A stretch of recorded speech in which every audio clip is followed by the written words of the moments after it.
Sejumlah orang tua di Surabaya mengaku bingung dan khawatir setelah anak-anak mereka tergeser dari seleksi penerimaan murid baru jenjang SMP Negeri Kota Surabaya melalui jalur domisili. Mereka mengeluhkan keterbatasan informasi dari sekolah asal tentang proses SPMB dan mahalnya biaya masuk sekolah swasta. Nurul, 38 tahun, warga Gading, mengalami hal ini saat mendaftarkan anaknya ke SMPN 9 dan SMPN 18. Rumahnya berjarak sekitar 1.200 meter dari SMPN 9 dan 1.600 meter dari SMPN 18. Nurul menuturkan, keluarganya tidak tergolong miskin secara administratif, sehingga tidak berhak mendapat bantuan pendidikan untuk keluarga miskin. Sementara untuk menyekolahkan anaknya di sekolah swasta, ia merasa terbebani secara finansial. Keluhan serupa disampaikan Dwi Rahmawati, orang tua murid lulusan SDN Gading 3. Anak perempuannya juga tidak lolos jalur domisili, karena jarak rumah sekitar 1.600 meter dari SMP negeri terdekat. Sementara itu, Kepala Bidang SMP Dinas Pendidikan Surabaya, Ahmad Syahroni, membenarkan bahwa posko konsultasi SPMB masih ramai dikunjungi, terutama di hari pertama pembukaan jalur domisili.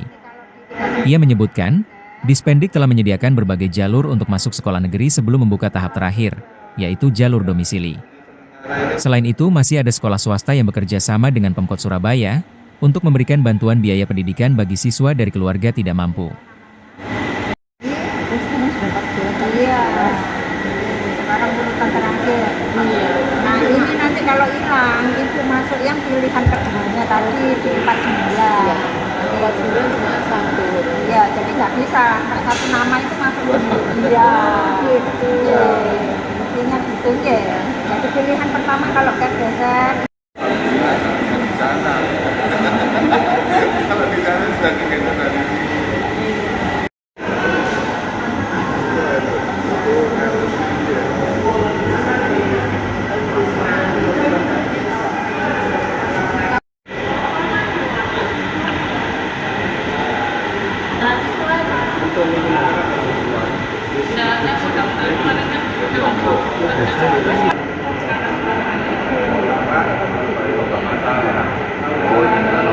Dengan apa? Menurut umum.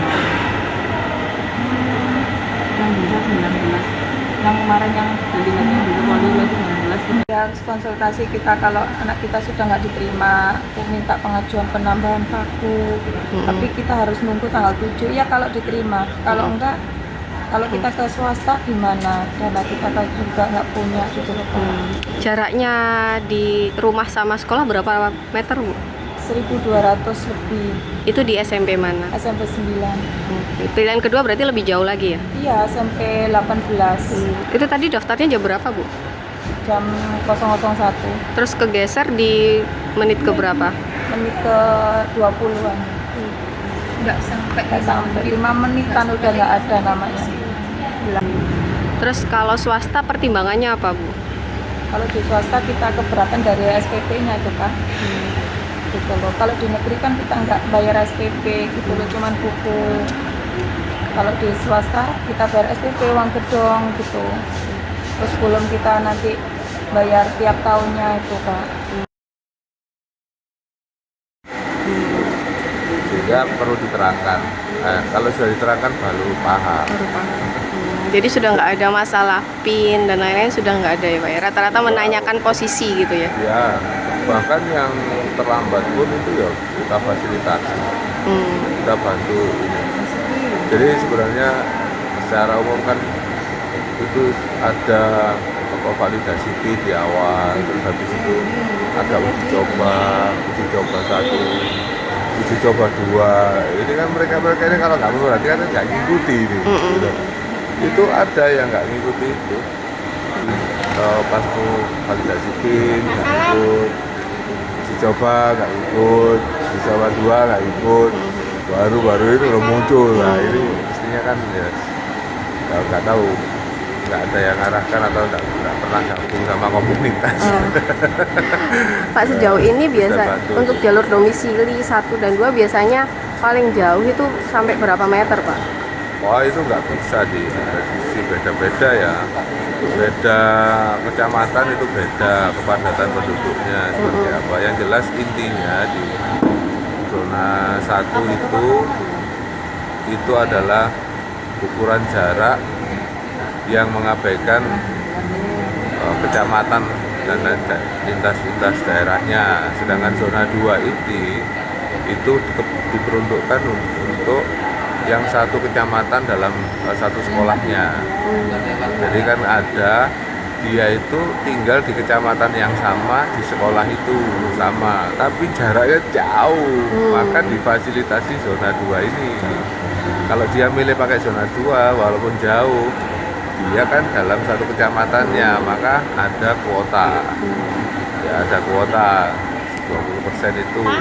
Sehingga nanti kalau satu kecamatan ada 5 kelurahan, maka dibagi 5 gitu loh.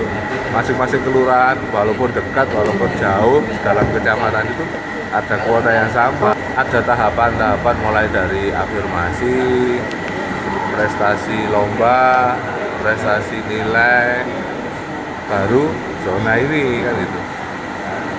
Afirmasi anak-anak miskin itu bisa jadi di awal, tapi tidak semua anak miskin itu nggak berprestasi loh. Ada yang punya lomba-lomba, dia nggak ngikut yang afirmasi itu, masih punya kesempatan untuk prestasi lombanya dikeluarkan, jadi ikut, tapi tetap dia nanti dapat fasilitas gamisnya itu masih dapat. Apa diarahkan ke sekolah swasta juga Pak, misal kegeser di domisili ini? Ya pasti, karena nanti kalau SPMB ini besok tutup selesai tanggal 6 berakhir itu, ya pasti mereka nanti akan ke swasta. Selama ini swasta ada yang di online yang kita ada. Download Tribun X sekarang, menghadirkan lokal menjadi Indonesia.